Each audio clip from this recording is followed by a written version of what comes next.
마태복음 16장 13절로 20절 말씀 함께 봉독하고 주님이 세운 교회라는 제목으로 말씀 나눕니다. 또 본문에서 함께 다루지 못한 말씀은 수요일날 수요기도의 시간에 더 나눌 생각입니다. 마태복음 16장 13절로 20절 말씀 우리 한 목소리로 같이 봉독하겠습니다. 마태복음 16장 13절로 20절 말씀입니다. 우리 한 목소리로 같이 봉독합니다. 시작. 예수께서 가이사랴 빌립보 지방에 이르러 제자들에게 물어 가라사대 사람들이 인자를 누구라 하느냐. 가로되 더러는 세례 요한, 더러는 엘리야, 어떤 이는 예레미야나 선지자 중에 하나라 하나이다. 가라사대 너희는 나를 누구라 하느냐. 시몬 베드로가 대답하여 가로되 주는 그리스도시요 살아계신 하나님의 아들이시니이다. 예수께서 대답하여 가라사대 바요나 시몬아 내가 복이 있도다. 이를 내게 알게 한 이는 혈육이 아니요 하늘에 계신 내 아버지시니라. 또 내가 내게 이르노니 너는 베드로라. 내가 이 반석 위에 내 교회를 세우리니 음부의 권세가 이기지 못하리라. 내가 천국 열쇠를 내게 주리니 내가 땅에서 무엇이든지 매면 하늘에서도 매일 것이요 내가 땅에서 무엇이든지 풀면 하늘에서도 풀리리라 하시고 이에 제자들을 경계하사 자기가 그리스도인 것을 아무에게도 이르지 말라 하시니라. 아멘. 제가 참 존경하고 좋아하는 목사님이 캘리포니아에서 목회하시는데 그 사역하시는 교회의 이름이 주님의 교회입니다. 영어로는 The Lord Community Church. 요즘 교회들마다 도움의 손길을 내미는 분들이 참 많이 있어요. 그래서 주중에 보면 갑자기 찾아와서 내가 이러이러한 어려움이 있다 좀 도와달라 하시는 분들이 참 많은데요. 이 교회에도 길 가던 어떤 사람이 갑자기 방문을 해가지고 목사님을 찾았습니다. 근데 얘기를 나누다 보니까 도움의 손길을 요구하는 것이 아니라 오히려 내가 지금 얼마간의 헌금이 있는데 이 헌금을 이 교회에 드리고 싶다라고 이야기하는 것이에요. 그래서 이유를 찬찬히 대화 가운데 살펴보니까 교회 이름에 주님이 들어가 있다는 거예요. 그래서 The Lord Community Church, 주님의 교회에 내가 헌금을 하겠노라 해서 상당히 많은 액수의 헌금을 드리고 갔다는 것이에요. 그래서 이것을 SNS에 올려서 사람들에게 감사의 상황을 함께 알리자 그 밑에 막 댓글이 달리는데 아유 목사님 우리 교회도 이름을 주님의 교회로 바꿔야겠어요. 뭐 이런 식의 댓글이 막 달리면서 함께 그 참 따뜻한 그 헌신을 함께 기억했던 적이 있습니다. 근데 제가 그 글을 이렇게 읽으면서요, 그 목사님 교회만 주님의 교회가 아니고 주님께서 세우신 모든 교회가 다 주님의 교회가 아닌가. 우리 화평 장로교회 역시 주님의 교회인 줄로 믿습니다. 왜냐하면 오늘 예수님께서야 복음서에 가장 먼저 교회라고 하는 단어를 사용하세요. 오늘 보면 18절 말씀 보시죠. 또 내가 네게 이르노니 너는 베드로라. 내가 이 반석 위에 내 교회를 세우리니 음부의 권세가 이기지 못하리라. 할렐루야. 여러분 주어를 자세히 보십시오. 내가 예수님께서 이 반석 위에 사람의 교회가 아닙니다. 내 교회, 주님의 교회를 세우리니 음부의 권세가 이기지 못하리라고 그랬습니다. 내 교회, 이 헬라어 단어가 무텐 에클레시아예요. 이것을 지역해 보면 영어로 The Church of Me입니다. 소유격의 of죠. 나에게 속한 The Church, 바로 그 교회를 세우시겠다는 말씀이에요. 다시 말해서 예수님께서 친히 세우시는 교회는 예수님께 속한 예수님의 교회인 줄로 믿습니다. 그럼에도 로마 카톨릭에서는 이 말씀을 반석 위에 세운다고 그랬으니까 이 반석이 베드로 아닙니까? 이 베드로 위에 세워진 교회로 해석을 합니다. 그래서 베드로가 일대 교황이 되고 그 위에 이어지는 여러 명의 교황이 교회를 떠받치고 있다고 믿고 있습니다. 그러니까 자연스럽게 어떻게 됩니까? 교회의 권위보다 그 밑에 기초를 놓은 교황의 권위가 더 높다고 강조하는 것이죠. 그러나 주님이 세우신 교회는 사람 위에 세워질 수가 없습니다. 예수님께서 지금 베드로에게 이 반석 위에 내 교회를 세우겠다 하시는 뜻은 베드로 개인 위에 세우겠다는 뜻이 아니고 베드로가 고백했던 그 분명한 신앙의 고백 위에 예수님의 교회를 세우시겠다는 뜻인 것이에요. 베드로가 어떤 고백을 했습니까? 마태복음 16장 16절. 여러분 마태복음 16장 16절 기억하시기 쉽죠? 16장 16절이에요. 같이 읽습니다. 시작. 시몬 베드로가 대답하여 가로되 주는 그리스도시요 살아계신 하나님의 아들이시니다. 아멘. 베드로는 예수님을 하나님의 아들이신 주님이요 그리스도 구세주가 되신다 고백하였습니다. 그러므로 교회의 설립은 신앙의 고백에 달려 있는 것입니다. 예수님께서 세우신 교회는 예수님에 대한 신앙의 고백 위에 세워진 교회여야만 해요. 그래서 교회는 오직 예수 그리스도만이 하나님께로 갈 수 있는 유일한 길임을 분명하게 고백하는 믿음의 공동체인 것입니다. 이것이 주님이 세우신 주님의 교회예요. 그럼에도 이름은 교회인데 전혀 엉뚱한 고백을 하는 교회들도 없지 않습니다. 오직 예수 그리스도만이 유일한 구원의 길이다. 거기에 느낌표를 꽝 찍어야 할 교회에서 오히려 예수님만이 유일한 구원의 길이다? 느낌표가 아니라 물음표를 찍는 교회들도 있다고 하는 것이에요.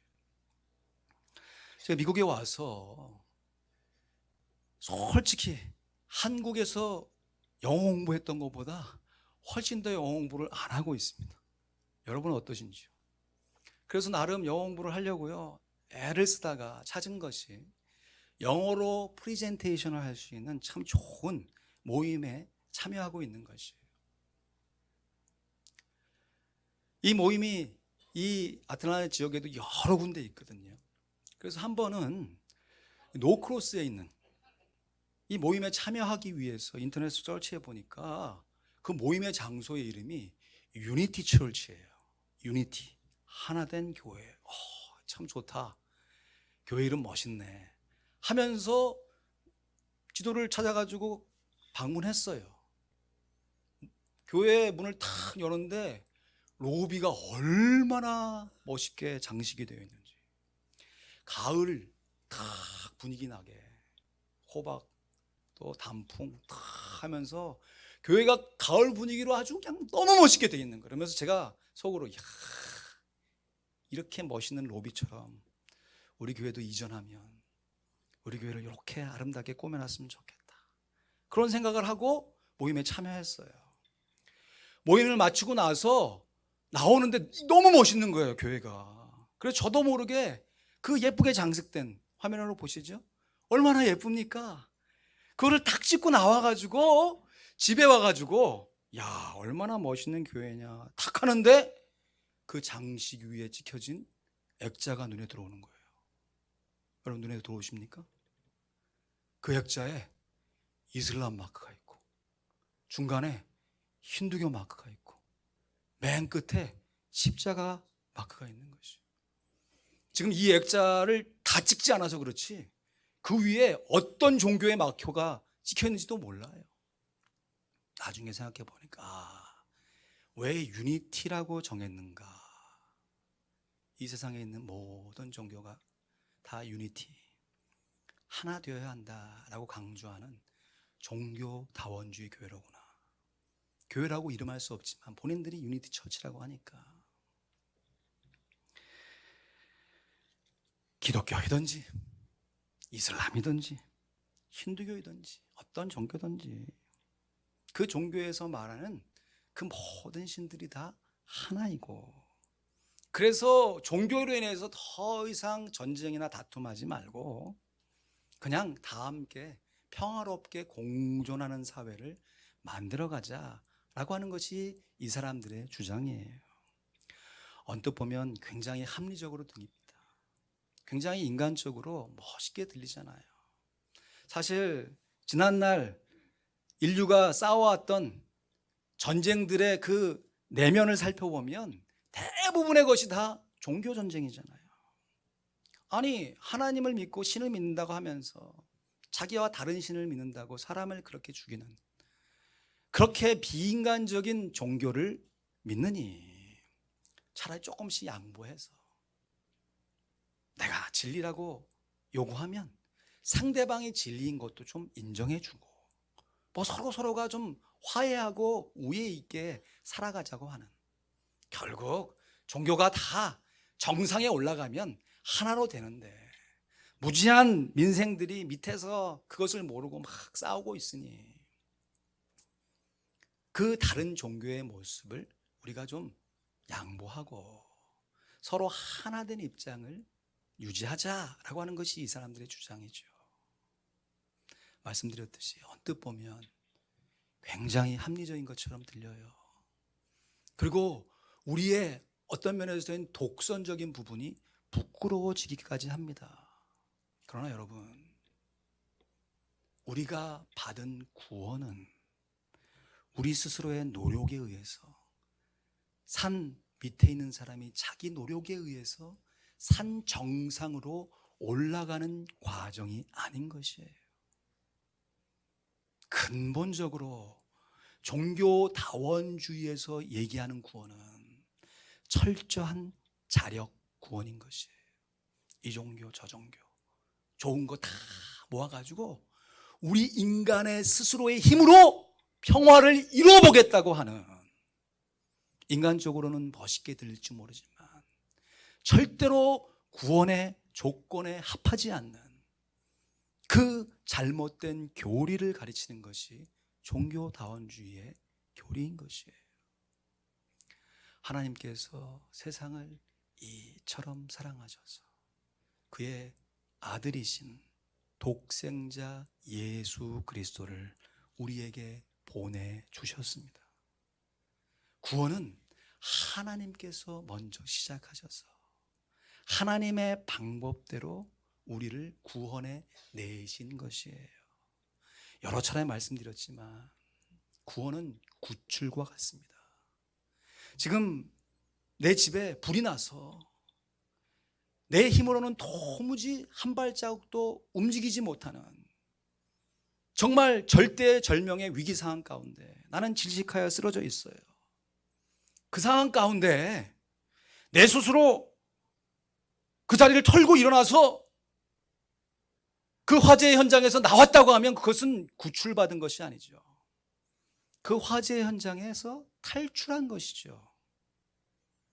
그러나 우리가 구원, 구출받은 것은 내 힘으로는 도무지 움직이지 못하는 그 상황에서 내가 할 수 있는 것은 아무것도 없는 그 상황 속에서 소방대원과 같은 나를 구원해 준 그 구출자가, 구원자가 나를 들쳐오맸고 그 위기 상황을 모면해서 나왔기 때문에 내가 구출을 받은 것이죠.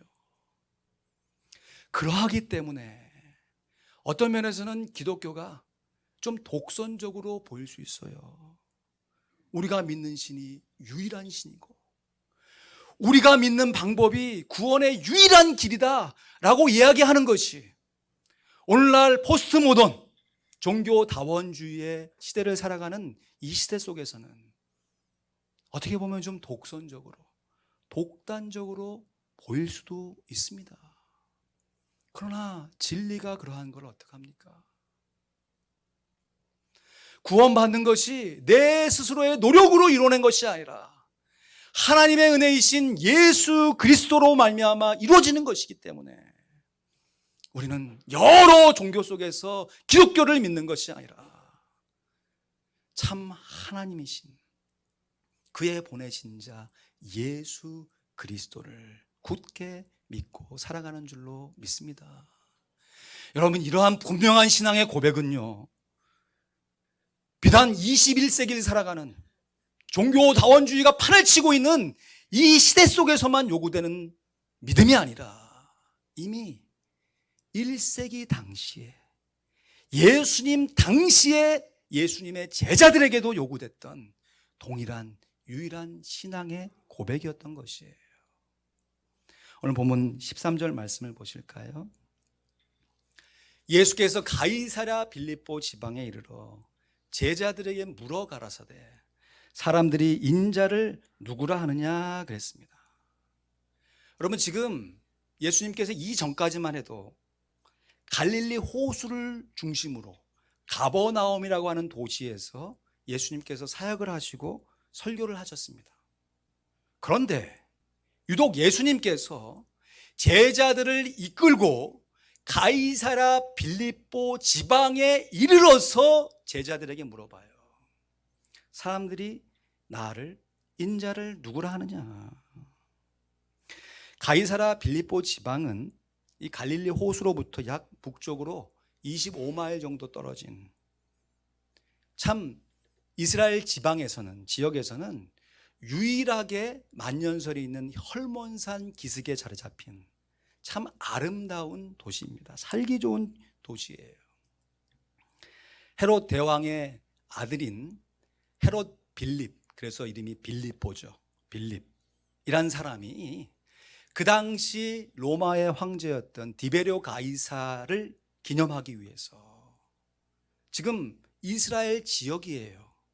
그럼에도 불구하고 이 이스라엘 지역 안에 로마식의 도시를 만들어서 로마 관리들이 이스라엘에 왔을 때 휴양 도시로 삼을 수 있도록 참으로 근사하게 멋있게 계획해서 만든 도시가 가이사랴 빌립보 지역이에요. 여러분, 우리가 지금 조지아에 살지만, 미국에 살지만, 우리부터 좀 북쪽으로 1시간 정도 올라가면 헬렌이라는 도시가 있잖아요. 거기에 가면 마치 독일에 온 것 같은, 유럽에 온 것 같은 느낌이 들도록 도시가 참 예쁘게 조성되어 있잖아요. 분명히 지금 이스라엘 지역에 속한 도시예요. 그럼에도 가이사랴 빌립보 지방에 이르게 되면 들어가는 입구서부터 분위기가 바뀌는 거예요.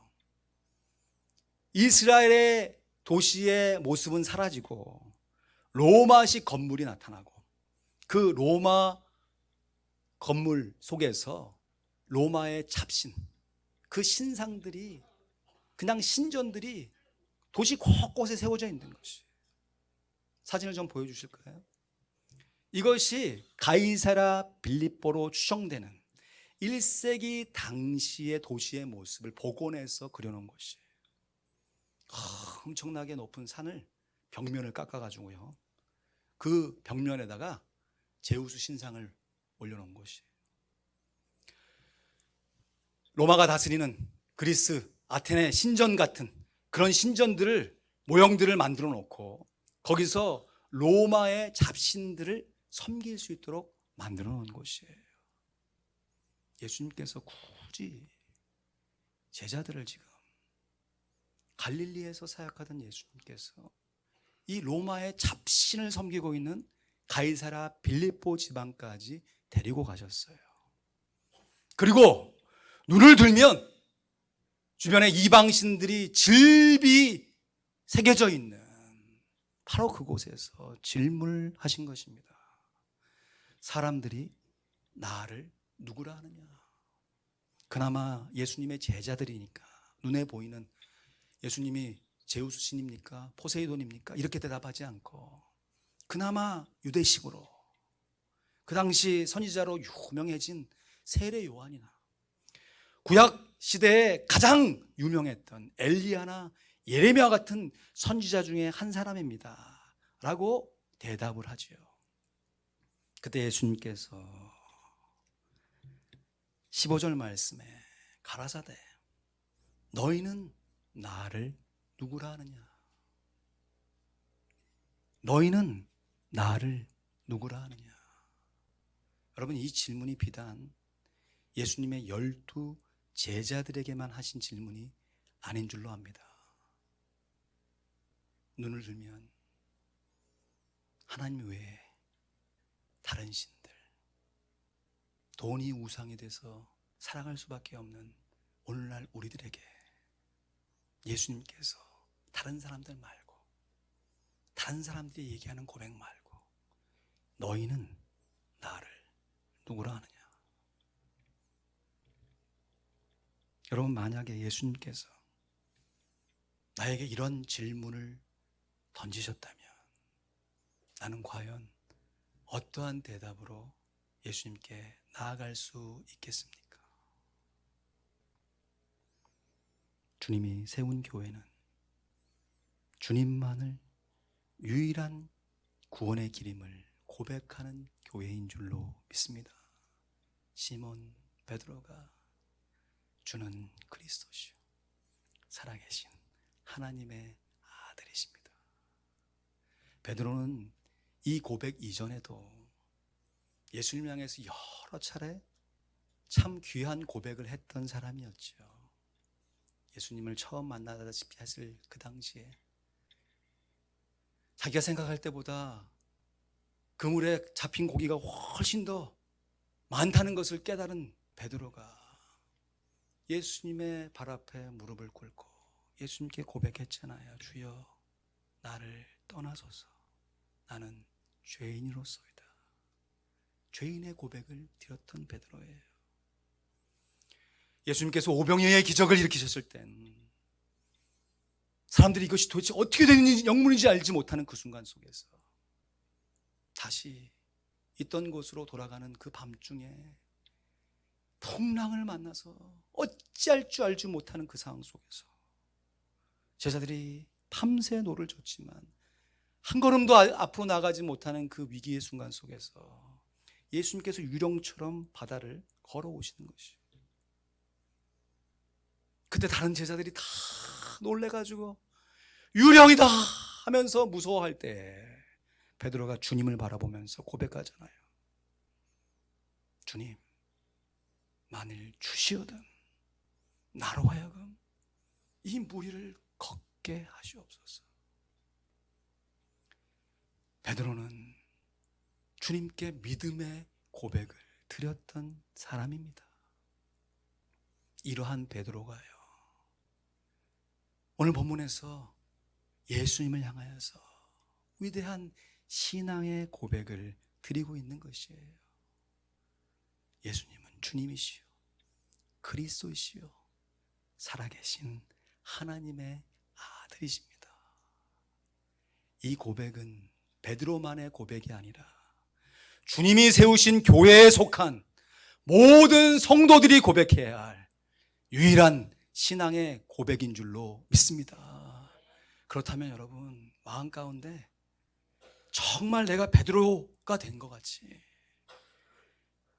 그러한 심령을 가지고 주님 앞에 함께 고백해야 하지 않겠습니까? 따라하시죠. 주는 그리스도시요 살아계신 하나님의 아들이십니다. 할렐루야. 이 얼마나 놀라운 고백입니까? 그런데요, 이러한 놀라운 고백보다 더 놀라운 사실이 있습니다. 그것이 이어지는 예수님의 대답이에요. 17절 말씀을 같이 읽습니다. 시작. 예수께서 대답하여 가라사대 바 요나 시몬아 내가 복이 있도다. 이를 내게 알게 한 이는 혈육이 아니요 하늘에 계신 내 아버지시니라. 아멘. 베드로가 고백했을 때 예수님께서 내 교회를 세우겠다, 내가 내 교회를 세우겠다 말씀하시잖아요. 근데 예수님께서 뭐라고 먼저 말씀하시냐면 바 요나 시모나 그래요. 바라고 하는 것은 누구의 아들이란 뜻이죠. 그래서 소경 바디메오라고 하는 것이 디메오의 아들, 그런 뜻이죠. 지금 시몬을 요나의 아들이다, 요나의 아들 시몬아. 요한복음에서는 이 요나를 요한으로 번역했죠. 그래서 요한의 아들 시몬아 말씀하시죠. 그러면서 지금 이렇게 네가 신앙의 고백을 한 것이 얼마나 복이 있는지 그 복을 말씀하시면서 이것을 내게 알게 한 것이 혈육이 아니요 하늘에 계신 내 아버지시다 말씀하세요. 여러분, 우리가 주님을 향한 신앙의 고백으로 말미암아 주님이 세우신 교회의 성도가 된 줄로 믿습니다. 그런데 놀라운 사실은 그러한 신앙의 고백을 하게 한 것이 살아계신 하나님 아버지의 은혜임을 믿습니다. 이것이 종교 개혁자들이 외쳤던 개혁의 슬로건인 것이죠. 오직 예수, 그 예수를 향한 오직 믿음, 그 믿음이 있게 한 오직 은혜. 예수와 믿음과 은혜가 정말 하나님의 신비로운 방법으로 함께 엮여져서 우리의 삶에 역사하시기 때문에 우리의 입술 가운데 주님을 향한 분명한 신앙의 고백이 우리의 마음 중심 깊은 곳으로부터 울려 퍼지는 줄로 믿습니다. 요한계시록 4장에 보면요, 요한계시록 2장 3장이 교회에 대한 말씀이잖아요. 7개의 교회에 대한 예수님의 책망과 권면의 말씀이 이어진 후에 계시록 4장에 천국의 보호자가 펼쳐져요. 거기에 어린 양 되신 예수 그리스도께서 앉아 계시는데 그 보호자 주변에 24 장로님들이 둘러섭니다. 천국에는 장로님 24명만 있는 것이 아니라 천상의 성도 12, 지상의 성도 12, 12이라는 것이 완전 숫자잖아요. 그래서 12에 합친 24 장로님들, 다시 말해서 이 지상과 저 천상에서 예수를 믿는 모든 성도들을 대표하는 상징적인 모습으로 24 장로님이 등장해요. 그 장로님들이 예수님의 보호자 앞에 둘러서서요, 예수님 향해서 이렇게 고백합니다. 우리 주 하나님이여, 영광과 존귀와 능력을 받으시는 것이 합당하시오니 주께서 만물을 지으신지라. 만물이 주의 뜻대로 있었고 또 지으심을 받았나이다. 모든 영광과 존귀와 능력 받으소서, 받으소서. 우리 찬양하지 않습니까? 이 찬양의 장본인들이 24 장로님들이에요. 근데 24 장로님들이 찬양하기 전에 어떤 퍼포먼스를 하냐면 예수님께서 서머나 교회에 약속하셨어요. 죽도록 충성하라. 그리하면 생명의 명류관을 받으리라. 할렐루야. 그 약속의 말씀을 듣고 순교를 각오하고 예수님의 이름을 걸고 예수님께 충성 봉사했던 성도들이 이제 마침내 예수님 앞에 선 것이에요. 과연 그 약속대로 24 장로님들의 머리 위에 영광의 면류관들이 씌워져 있어요. 근데 그 면류관을 누가 시킨 거 아닙니다. 억지로 빼앗긴 것이 아니에요. 24 장로님들이 자원해서 자기 머리에 쓰였던 면류관을 벗어서 보좌 앞에 던집니다. 내팽개치는 것이 아니라 내가 지금 받고 있는 이 영광의 면류관이 나의 충성과 나의 믿음의 결과인 줄 알았는데 예수님의 보좌 앞에 서니까 나의 믿음과 충성의 근원이 바로 예수 그리스도, 나를 향한 하나님의 사랑인 것이 깨달아지니까 내가 누리고 있는 영광의 면류관을 내가 자원하여 벗어 주님의 보좌 앞에 벗어 드리는 것입니다. 여러분, 이것이 구원입니다. 이것이 우리가 고백해야 할 구원의 고백인 것이에요. 바요나 시모나, 이렇게 고백한 것이 얼마나 복이 있는지. 이거를 내게 알고 한 것은 인간적인 혈육이 아니다. 하늘에 계신 내 아버지시다. 하나님 아버지께서 우리로 하여금 믿음을 주셔서 우리로 하여금 주님께 우리가 드려야 할 마땅한 신앙의 고백을 드리게 하신 줄로 믿습니다. 그러므로 시작도, 그 과정도, 그 결과도 모두가 다 주님께서 하신 것이기에 모든 영광과 존귀와 능력을 주님께 돌려드린 것이 합당한 줄로 믿습니다. 말씀을 맺습니다. 오늘은, 특별히 오늘 주일은 지금으로부터 약 500년 전, 정확히 501년 전에 1517년에 마틴 루터가 종교개혁을 일으켰던 그 주일을 기념하는 종교개혁 기념주일입니다. 종교개혁자들이 오직 예수, 오직 믿음, 오직 은혜만을 외치면서 그 당시 사람 위에 세워진 로마 교회의 부패에 정면으로 맞서 일어섰던 참으로 귀한 날입니다.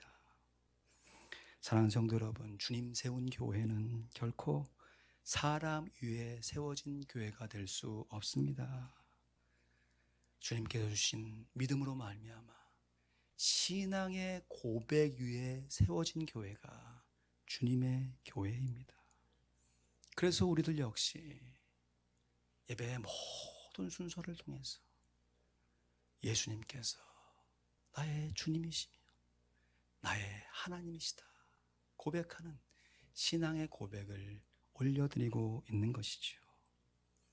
우리 화평 장로교회 역시 주님이 세운 교회인 줄로 믿습니다. 그렇다면 우리 교회에 속한 모든 성도들이 주님을 향하여서 분명히 고백해야 할 것이 있지요. 주는 그리스도시요 살아계신 하나님의 아들이십니다. 우리 크진 않더라도 믿음의 고백을 담아 함께 고백할까요? 시작. 주는 그리스도시요 살아계신 하나님의 아들이십니다. 인간적으로 이것이 어떻게 가능한지 잘 몰라요. 저도 고백하고 여러분도 고백하고 함께 고백할 수 있는 것이 어떻게 가능한지 잘 몰라요. 그러나 예수님 말씀하셨어요. 이러한 고백이 가능한 것은 인간적인 어떤 노력과 행실의 결과가 아니라 오직 하늘에 계신 예수 그리스도의 아버지, 우리들의 영의 아버지신 하나님 아버지께서 그렇게 하신 줄로 믿습니다. 내가 예수님을 내 구주로 고백하는 믿음은 예수님을 향한 나의 신앙이지만 이 신앙을 내게 허락하신 하나님 아버지께서 계시기 때문에 우리 화평 장로교회는 주님이 세운 교회인 줄로 믿습니다. 주님께 고백하는 우리들의 분명한 신앙의 고백을 우리가 기도로 찬양으로 우리의 교제 가운데 마음껏 올리기를 간절히 소원합니다. 특별히 오늘 식사하실 때요, 꼭 이렇게 한번 이야기하시고 식사하셨으면 좋겠어요. 예수님은 나의 주님이시고 나의 하나님이십니다. 서로서로를 향해서 정말 가슴에서 우러나오는 신앙의 고백을 서로의 눈빛을 바라보시면서 함께 고백하시고 식사를 통해서 함께 교제하기를 간절히 소원해 봅니다. 주님께 고백하는 우리들의 분명한 신앙의 고백이 있기를 우리 주 예수 그리스도의 이름으로 간절히 축원드립니다. 하나님 아버지께서 우리들로 하여금 고백하게 하신 그 분명한 신앙의 고백 위에 우리 화평 장로교회가 세워졌기에 우리 화평 장로교회 역시 주님이 세운 교회입니다. 기도하겠습니다.